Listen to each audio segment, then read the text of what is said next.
નમસ્કાર વિદ્યાર્થી મિત્રો, કેમ છો બધા? આશા રાખું છું કે આપ સર્વે સ્વસ્થ હશો તેમજ કુશળ હશો. મારું નામ ઉત્સવ મુરબિયા.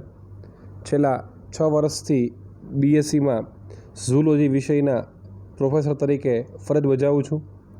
આ ઉપરાંત 11-12 સાયન્સ ગુજરાતી અને ઇંગ્લિશ બંને માધ્યમમાં બાયોલોજી વિષયના હાયર સેકન્ડરી શિક્ષક તરીકે પણ છેલ્લા 4 વર્ષથી ફરજ બજાવું છું.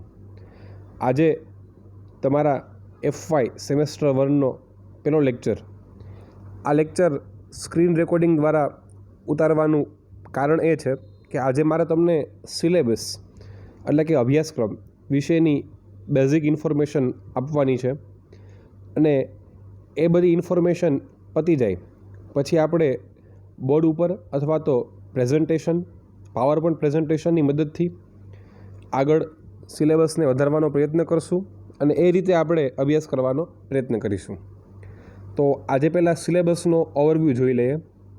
તો પહેલાં તો એ વાત તમને કહી દઉં કે આપણી college Shastri Swami Shri Dharmajivan Dasji institute of IT એટલે કે ટૂંકમાં ગુરુકુલ કોલેજ જુનાગઢ એ ભક્ત કવિ નરસિંહ મહેતા યુનિવર્સિટી જુનાગઢ કે જે બિલખા રોડ ઉપર ખડિયા પાસે આવેલી છે તેની સાથે એસોસિએટ છે, તેની સાથે સંલગ્ન છે. તો આ યુનિવર્સિટીના સિલેબસની વાત કરીએ આપણે તો બીએસસી મતલબ કે bachelor of science A total 6 સેમેસ્ટરનો અભ્યાસક્રમ છે. મતલબ કે ટોટલ 3 વર્ષ થશે તમને ડિગ્રી પૂર્ણ કરતાં. એક વર્ષમાં 2 સેમેસ્ટર હશે. ફર્સ્ટ યરમાં સેમ 1-2, સેકન્ડ યરમાં સેમ 3-4 અને લાસ્ટ યરમાં સેમ 5 અને સેમ 6. લાસ્ટ યરમાં તમારે તમારો મનગમતો મેઇન સબ્જેક્ટ પસંદ કરવાનો રહેશે અને એ તમારો main subject BSc with chemistry or physics or zoology or botany or mathematics એ બનશે. એટલે એ બધી ચર્ચાઓ તો તમને બેઝિક ઇન્ફોર્મેશન અલગ અલગ પ્રોફેસરોએ લેક્ચરરો આપેલી હશે. આજે થોડી ઘણી સિલેબસ વિશેની જો વાત કરી લઈએ તો FY સેમેસ્ટર 1ના સિલેબસની શરૂઆત કરતાં પહેલાં આપણે એક્ઝામ કોડિંગ સિસ્ટમ વિશે સમજી લઈએ. જોવા જઈએ કે અહીંયા કોલમ નંબર 1માં નેમ ઓફ પ્રોગ્રામ છે. સાઈડમાં લખ્યું છે કે બીએસસી વિથ ઝૂઓલોજી, મતલબ કે આપણે ઝૂઓલોજીના અભ્યાસક્રમની વાત કરી રહ્યા છીએ. સિરિયલ નંબર 1માં ટાઇટલ ઓફ પેપર એટલે કે પેપરનું નામ. આપણે કેમ તમારે ધોરણ 8, 9, 10માં ચોપડી આવે, ધોરણ 9 વિજ્ઞાન અને ટેકનોલોજી, ધોરણ 10 સમાજશાસ્ત્ર અથવા તો સામાજિક વિજ્ઞાન, એમ આમાં આખું પેપર આવે, બરાબર છે. તો પેપરનું નામ શું હશે? તો જો લખ્યું છે in sem 1 the name of paper is non chordate systematics forms and function cell biology and histology ecology fisheries biology and wild life biology. આ પેપરનું ટાઇટલ છે. શું છે? પેપરનું ટાઇટલ છે. અત્યારે ખાલી સેમ 1ની જ વાત કરશું, બાજુમાં સેમ 2નું એવું ટાઇટલ છે. અત્યારે એની જણા પણ વાત નહીં કરીએ, ખાલી નામ ભૂલી જાઓ. ટાઇટલ શું છે સેમ 2નું?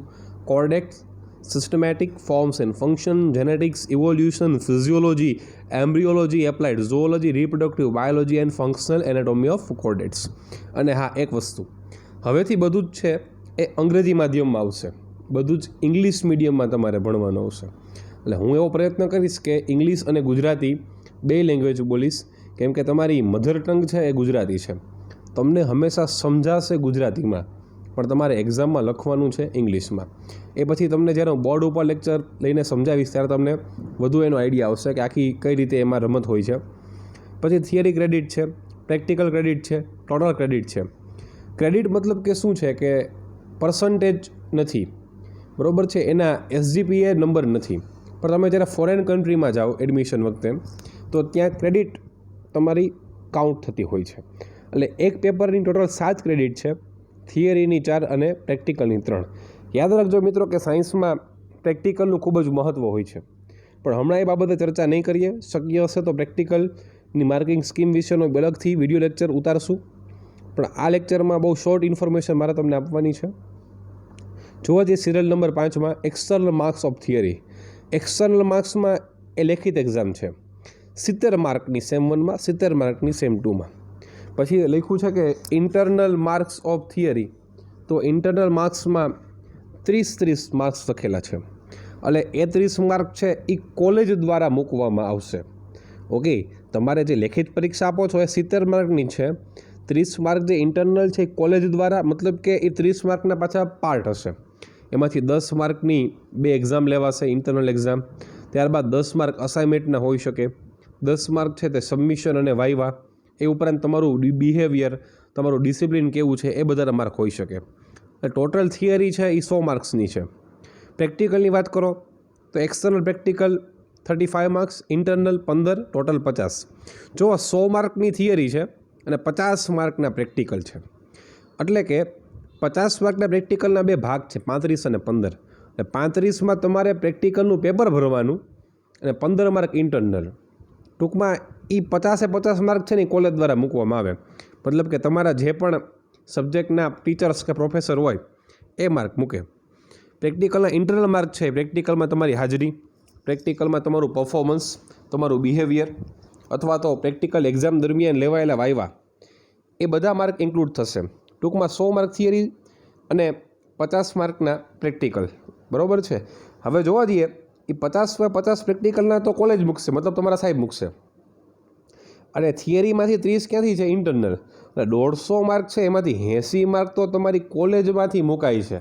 એટલે જો તમારું વર્તન, તમારું બિહેવિયર, ઓકે, તમારું સબમિશન, તમારું અસાઇનમેન્ટ, તમારું પરફોર્મન્સ, તમારી હાજરી, બરાબર, એ બધું જો ખૂબ જ સારું હશે તો તમે એમાં મેક્સિમમ માર્ક લઈ શકો. કેમ કે 150 માર્કમાંથી 80 માર્ક તો કોલેજ મૂકવાની છે. તમારે ખાલી 70 માર્કનું પેપર યુનિવર્સિટીનું ભણવાનું રહેશે, બરાબર છે. એટલે જો લખ્યું છે કોલમ નંબર 11માં ગ્રાન્ડ ટોટલ, બરાબર, 150 માર્ક થશે. પછી આ તો યર છે, બરાબર, ફેકલ્ટી છે, સબ્જેક્ટ યુજી પીજી એના કોડ હોય છે. એમાં તમારે કંઈ પડવાની જરૂર નથી. કોર કે ઇલેક્ટિવ, બરાબર, 2 પ્રકારના સબ્જેક્ટ હોય, ફરજિયાત તે મરજિયાત. ઝૂલોજી છે એ સેમ 1માં તમારે ફરજિયાત આવશે. હવે આપણે એના સિલેબસની વાત કરી લઈએ તો જો નીચે લખ્યું છે કે syllabus for the choice based credit system, CBCS. એ શબ્દને મગજમાં યાદ રાખજો, CBCS. તમે જે પદ્ધતિ ભણો છો ને એ પદ્ધતિ CBCS છે. CBCS મતલબ કે ચોઇસ બેઝ ક્રેડિટ સિસ્ટમ. મતલબ કે તમે આ પદ્ધતિમાં સમજો કે 12મું પૂરું કર્યા પછી if you have done 12th with science, તમે 12 સાયન્સ કર્યું હોય તો તમે કોલેજમાં BA વિથ હિસ્ટ્રી કરી શકો. સમજો, તમે કોઈ પણ આર્ટ્સનો સબ્જેક્ટ રાખી શકો. પણ જો એ કોલેજમાં ઓપ્શન હોય તો જનરલી આવા ઓપ્શન 90% કોલેજીસ આપતી નથી.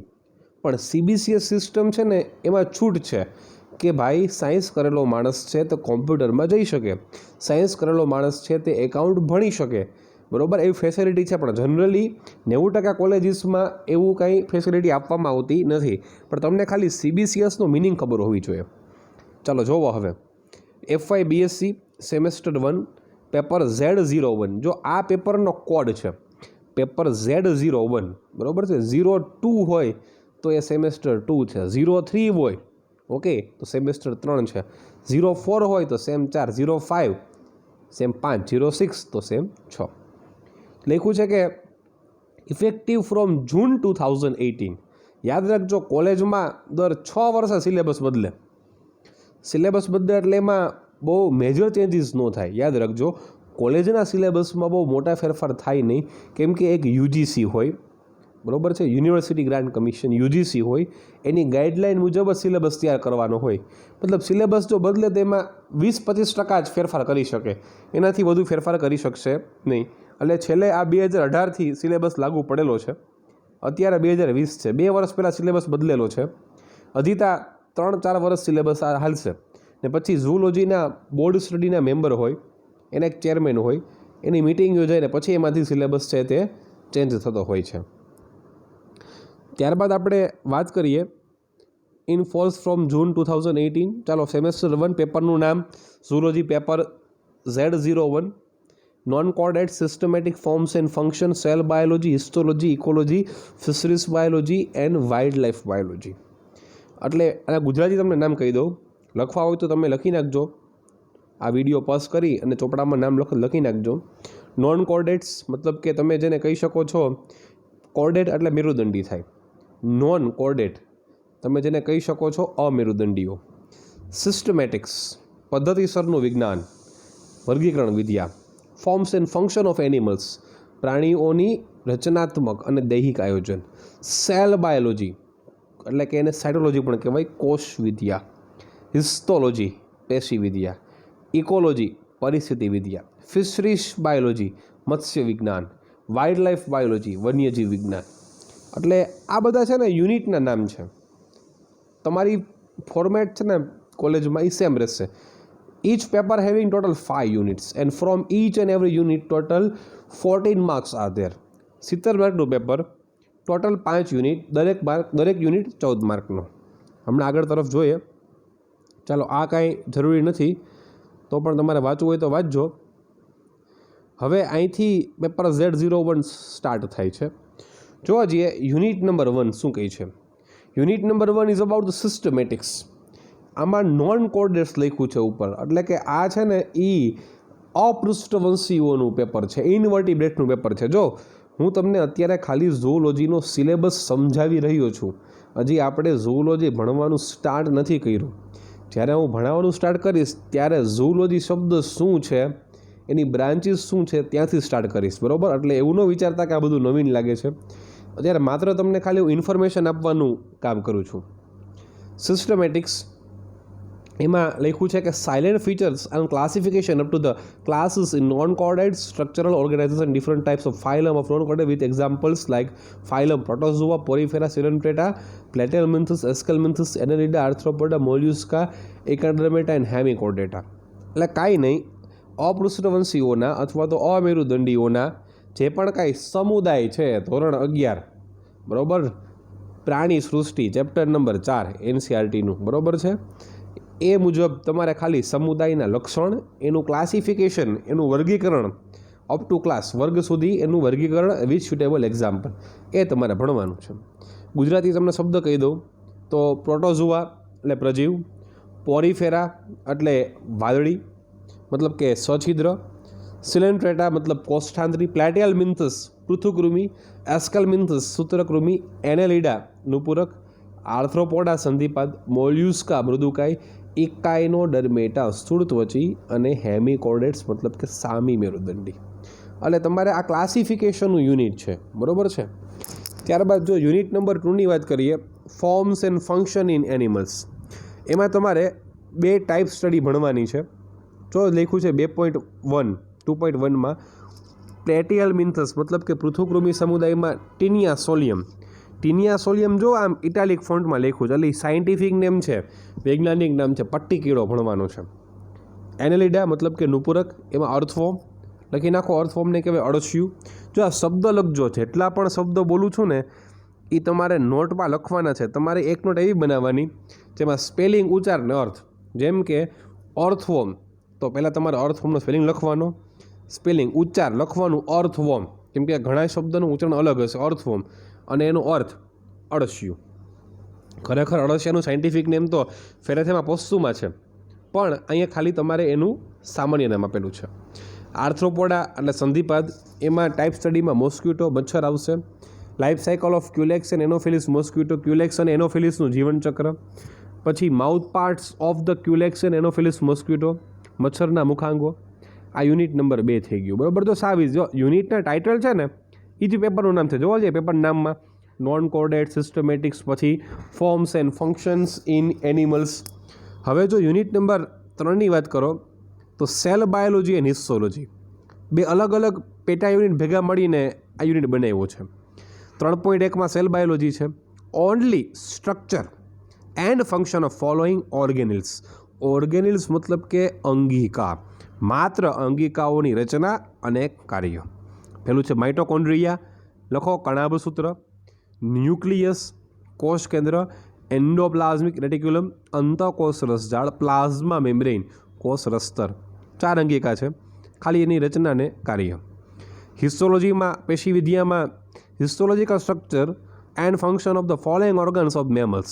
સસ્તનના નીચે મુજબના અંગના હિસ્ટોલોજીકલ સ્ટ્રક્ચર, જેમાં સ્ટમક એટલે પેટ નો થાય, જઠર થાય. ઇન્ટેસ્ટાઇન આંતરડું, લીવરને તમે શું કહેશો? યકૃત. પેનક્રિયાસ સ્વાદુપિંડ. એટલે ટોટલ 8 જ ટોપિક યુનિટ નંબર 3માં છે. ચાલો, unit number 4 is about ecology and fisheries biology. પણ જો આ યુનિટ નંબર 3નું નામ છે ને, cell biology and histology, add થઈ ગયું અહીંયા. Non chordates, systematics, forms and function. જો લખ્યું સેલ બાયોલોજી એન્ડ હિસ્ટોલોજી, પછી unit number 4 ecology and fisheries biology છે. ઇન્ટ્રોડક્શન ઓફ ઇકોલોજી એટલે કે પરિસ્થિતિ વિદ્યાનું ઇન્ટ્રોડક્શન. મરાઇન ઇકોસિસ્ટમ, ખારા પાણીનું નિવસન તંત્ર. ફ્રેશ વોટર ઇકોસિસ્ટમમાં પોન્ડ ઇકોસિસ્ટમ. ઓકે, મીઠા પાણીનું નિવસન તંત્ર.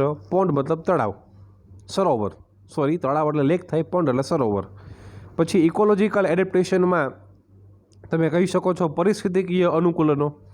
ફોસોરિયલ એડેપ્ટેશન લખી નાખો, દરવાસી અનુકૂલન. એક્વેટિક એડેપ્ટેશન, જલીય અનુકૂલન. અર્બોરિયલ, પછી વોલેન્ટ અને ડેઝર્ટ. અર્બોરિયલને કહેવાય વૃક્ષારોહી. પછી વોલેન્ટ મતલબ કે વિહક પ્રકારનું અનુકૂલન, ઉડી શકે તેવા એનિમલ્સ. ડેઝર્ટ, ઓકે, ડેઝર્ટ મતલબ કે રણવાસી. પછી introduction of fish morphology. Morphology લખો, બાહ્યાકાર વિદ્યા. તમારે તો પહેલાં ખાલી સ્પેલિંગ ઉચ્ચાર અર્થ જ લખવાના, પછી હોમવર્કમાં 3 વાર લખવાના તો યાદ રહેશે. Difference between chondrichthyes and osteichthyes લખો. કોન્ડ્રિકથિસને કહેવાય કાસ્તિમત્સ્ય, ઓસ્ટિકથિસને કહેવાય અસ્થિમત્સ્ય. Scales in fishes. સ્કેલ એટલે શું થાય? ભીંગડા. Types of fishing boat and fishing net. માછલી પકડવા માટેની બોટ અને નેટ, એના પ્રકારો. છેલ્લો યુનિટ વાઇલ્ડ લાઈફ બાયોલોજી. એમાં introduction and importance of wild life. Wild life શું છે, વન્યજીવ શું છે, વન્યજીવ વિદ્યા શું છે, વન્યજીવન શું છે, એની વ્યાખ્યા, એનું મહત્ત્વ. Differences between national park and sanctuary. રાષ્ટ્રીય ઉદ્યાન અને અભયારણ્ય વચ્ચેના તફાવત. પછી વાઇલ્ડ લાઈફ ઇન ગુજરાત. એમાં ગુજરાતમાં જોવા મળતા વાઇલ્ડ લાઈફમાં 2 નેશનલ પાર્ક ને 4 સેન્ચુરી સિલેબસમાં છે તમારા. નેશનલ પાર્કમાં જો પેલું Gir forest national park, marine national park in the gulf of Kutch. Sanctuary એટલે કે અભયારણ્ય. નેશનલ પાર્કને કહેવાય રાષ્ટ્રીય ઉદ્યાન, સેન્ચુરીને કહેવાય અભયારણ્ય. એમાં છે Kutch desert wild life sanctuary, Barda wild life sanctuary, Nal Sarovar bird sanctuary અને ખીજડીયા બર્ડ સેન્ચુરી. તો ટોટલ 5 યુનિટનો આખો અભ્યાસક્રમ તમારે આવશે. દરેક યુનિટમાંથી 14 માર્કનું પૂછાશે. પછી એ 14 માર્કમાં કયા કયા માર્કના ક્વેશ્ચન હશે તમને આગળ વાત કરીએ. આ હતો થિયરીનો પોર્શન. હવે પ્રેક્ટિકલની વાત કરીએ તો ટોટલ જોવા જઈએ કેટલા પ્રેક્ટિકલ્સ છે. ટોટલ તમે કહી શકો છો કે ધેર આર 15 પ્રેક્ટિકલ્સ અને 16મી વિઝિટ છે. જો લખો, સોરી લખો નહીં પણ વાંચો.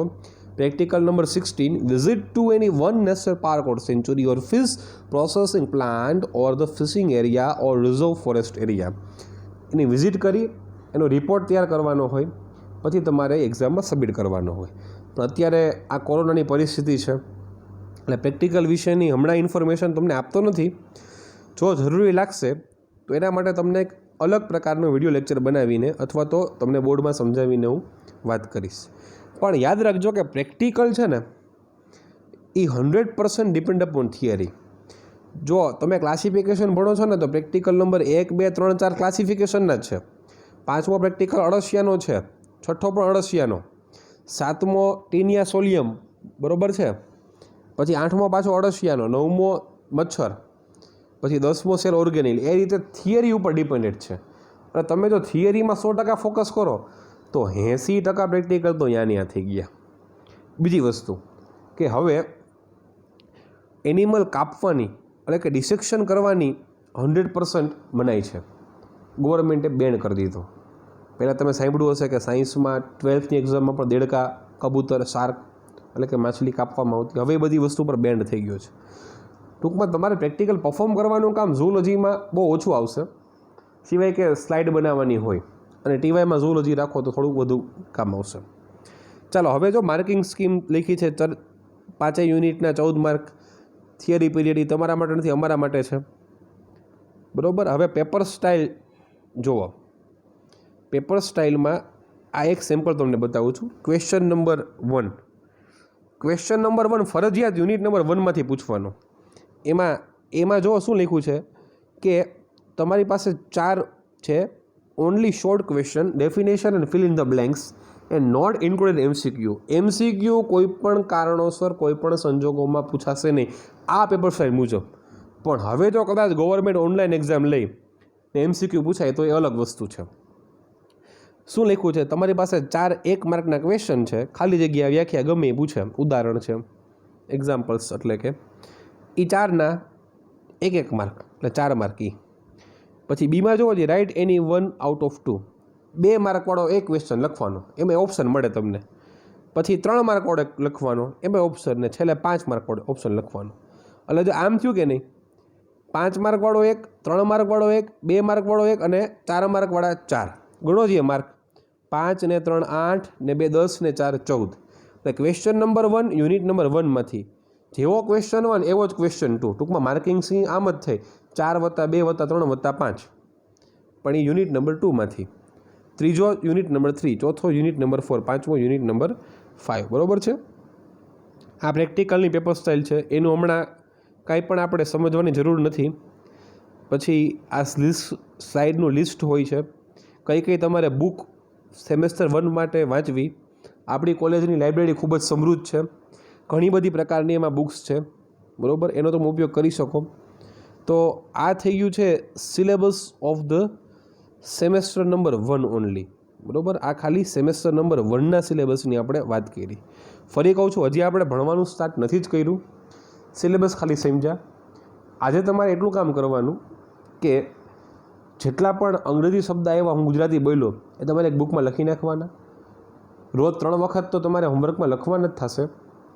રોજ એને 5 થી 6 વખત વાંચો, કેમ કે તમારે પેપર ઇંગ્લિશમાં ભણો, ઇંગ્લિશમાં દેવાનું છે. જેટલું તમને ઇંગ્લિશ પાવરફુલ, બરાબર, એટલા તમારા માર્ક વધારે થશે. તો આ સાથે આજનો શોર્ટ વિડીયો લેક્ચર અહીંયા સંપૂર્ણપણે હું સમાપ્ત કરું છું. આશા રાખું છું કે તમને સમગ્ર પેપર સ્ટાઇલ છે, એનો સિલેબસ છે, એ સારામાં સારી રીતે સમજાઈ ગયો હશે. Thank you very much.